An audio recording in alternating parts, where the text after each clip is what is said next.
안녕하세요. 보다 많은 이들이 인문학의 가치를 알아주길 바라는 르네상스 랩소디입니다. 오늘은 오현제 중 네 번째 황제인 안토니누스 피우스를 다룰 텐데요. 새로운 일을 버리지 않아 현명했던 황제로 평가받는 그의 치세에 대해 살펴보겠습니다. 그럼 바로 시작할게요. 어떤 조직에 들어갔을 때 불만을 가졌던 적이 있으신가요? 사실 셀 수 없이 많겠죠. 인간이 단지 불평을 쏟아내는 존재여서가 아니라 조직은 태생적으로 지혜롭지 못한 구조를 갖고 있기 때문입니다. 특히 수많은 조직에서 범하는 실수 중 하나가 새로운 일을 버리기만 한다는 점이고요. 조직의 혁신과 발전을 위해 새로운 일은 필요합니다. 동의해요. 하지만 새로운 일을 잘 수행하기 위해서는 이전에 버려놓은 일들을 알맞게 정비해야 하죠. 인력을 새로 충원할 게 아니라면 더욱 그렇고요.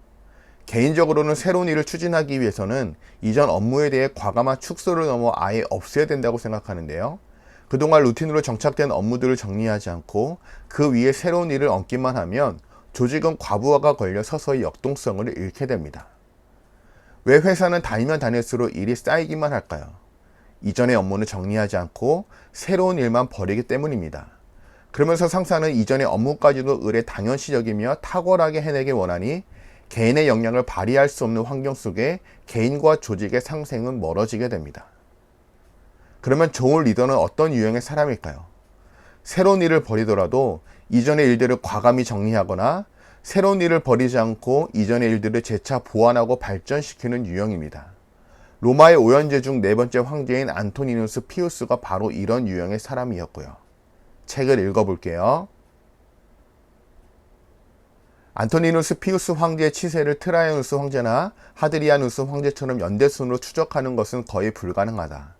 왜 그런지는 읽어나가다 보면 저절로 알겠지만 한마디로 요약하면 특기할 만한 새로운 일을 하나도 하지 않은 것이 그가 황제로서 책무를 수행하는 방식이었기 때문이다.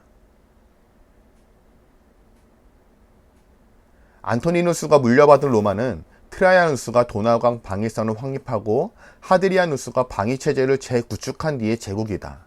난세에는 적임자가 아니었을 게 분명한 안토니누스라도 통상적인 행정만 관리하면 되는 평상시의 제국은 얼마든지 통치할 수 있다. 하드리아누스가 안토니누스를 후계자로 지명한 것도 이런 현실을 알고 있었기 때문일 것이다. 그리고 안토니누스 자신도 통치를 맡은 제국의 상태를 누구보다 잘 이해하고 있었다. 그것이 그를 선대의 두 황제의 버금가는 현재로 만들게 된다. 저자가 평가한 대로 안토니누스 황제는 이전의 두 황제와는 결이 다른 사람이었습니다.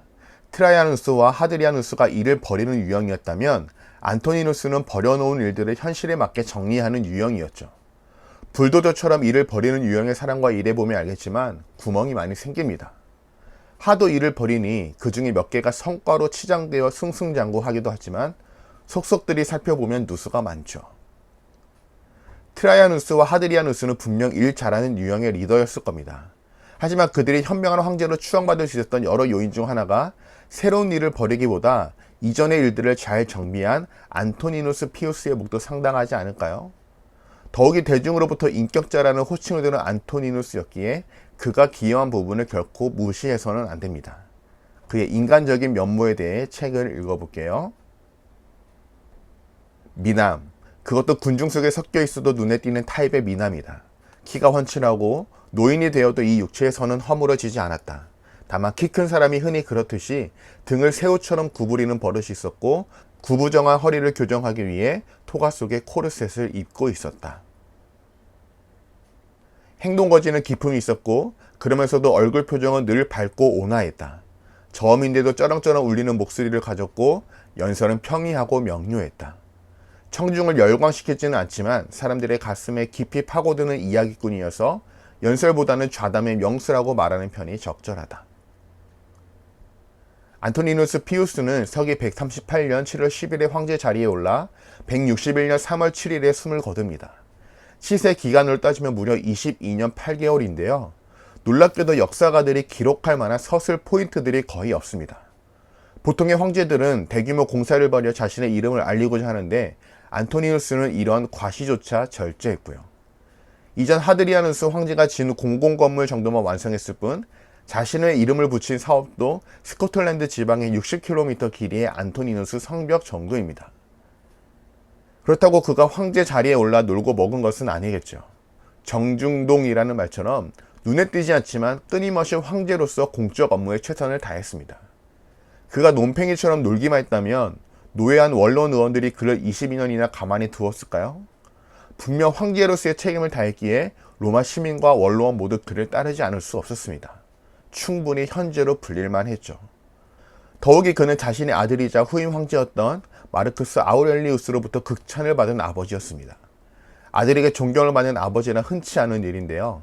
아들이 어떻게 아버지를 바라보았는지 책의 내용을 소개해 드릴게요. 아버지에게서 나는 온화한 성품과 심사숙고한 뒤에 결정한 일은 단호하게 실행하는 불변의 의지를 가질 것을 배웠다. 사람들이 뒤쫓는 명예 따위에서 허영을 구하지 말고 노동과 근면을 사랑하고 공익을 위해 건의하는 말에는 기꺼이 귀를 기울이고 상벌을 가함에 있어서는 그 공과에 따라 공정하게 할 것과 상황에 따라 준엄하거나 관용을 베풀거나 해야 할 때는 경험을 통해야 한다는 것 등을 아버지로부터 배웠다. 또한 아버지는 모두 중요한 사항을 처리함에 있어 주도 면밀하고 참을성 있게 검토하고 연구했으며 표면에 드러나는 사실만 가지고 판단하여 조사를 중단하게 하는 일이 결코 없었다. 친구들을 오래 사귀고 보호했으며 금세 실증을 내거나 애정을 남발하는 일이 없었으며 어떤 경우라도 만족스럽고 쾌활하게 처신했다. 모든 일을 미리 살펴 극히 사소한 일이라도 빈틈없이 처리했으며 세속의 갈치나 모든 아첨은 미리 저지시켰다. 한편 아버지는 참된 철학자를 존경했고 위선적인 철학자들에 대해서는 아무리 세간에서 명성이 자자해도 경멸했으며 그들의 학설에 현혹되는 일도 없었다. 그분을 생각하며 떠오르는 말이 있다. 많은 사람들이 절제하지 못하고 지나치게 향락에 빠져 있으나 절제하면서도 얼마든지 향락을 동시에 누릴 수 있다. 크세노폰이 소크라테스에 대해 쓴 글인데 이 말은 그분에게도 그대로 적용할 수 있다. 어느 한쪽에 치우치거나 빠져듦이 없이 양쪽 모두 건전하게 누릴 수 있다는 것이다. 로마 황제 중 학문과 인격의 수준이 남달랐던 마르쿠스 아우렐리우스. 결국 그의 지성은 아버지 안토니누스로부터 물려받은 유산이 아니었을까요? 로마인 이야기 9권에 나오는 아버지에 대한 그의 극찬을 다 소개하지 못해 아쉽지만 전문을 읽어보면 그가 얼마나 아버지를 존경했는지 깊이 느낄 수 있습니다. 더욱이 로마인들은 인간의 죽음을 매우 자연스럽게 받아들였던 터라 가족이 아닌 타인의 죽음에 대해서 무덤덤했는데 유독 안토니누스 황제의 죽음 앞에선 모두가 깊이 애도하는 모습을 보여줍니다. 책을 읽어볼게요. 행운과 행복으로 충만한 23년을 보내고 찾아온 서기 161년 봄. 룰리오 별장에 머물고 있던 황제는 저녁 식사를 마치자마자 먹은 것을 다 토해버렸다. 그날 밤부터 이튿날까지 고열이 계속되었다. 수도 로마에서 제위 계승자인 40세의 마르쿠스 아우렐리우스와 31세의 루키우스 베루스가 달려왔다. 그 이튿날 근위 대장이 불려왔다. 반년만 지나면 75세가 되는 안토니누스 피우스는 국장을 너무 화려하게 치르지 말라는 말만 남기고 조용히 숨을 거두었다. 로마인들은 노인의 죽음을 자연스러운 일로 받아들였기 때문에 고인을 애석하게 여기는 것은 육친뿐이라고 생각한다.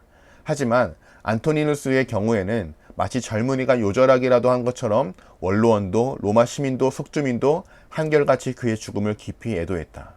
누구나 안토니누스 피우스, 자비로운 안토니누스의 죽음을 아쉬워했다.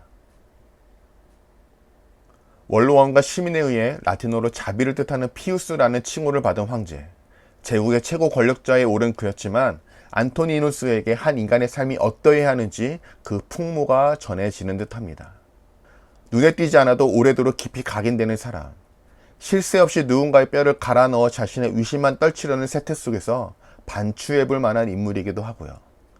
카이사르, 레오나르도 다빈치 같은 인물만 창조적인 사람일까요? 저는 그렇게 생각하지 않은데 여러분의 생각도 궁금합니다. 아무쪼록 오늘은 여기서 마칩니다. 잘 들어주셔서 감사하고요. 다음 영상은 오연제 중 마지막 황제인 마르쿠스 아우렐리우스에 대해 다루겠습니다. 구독과 좋아요 부탁드리고 모두 좋은 하루 되세요.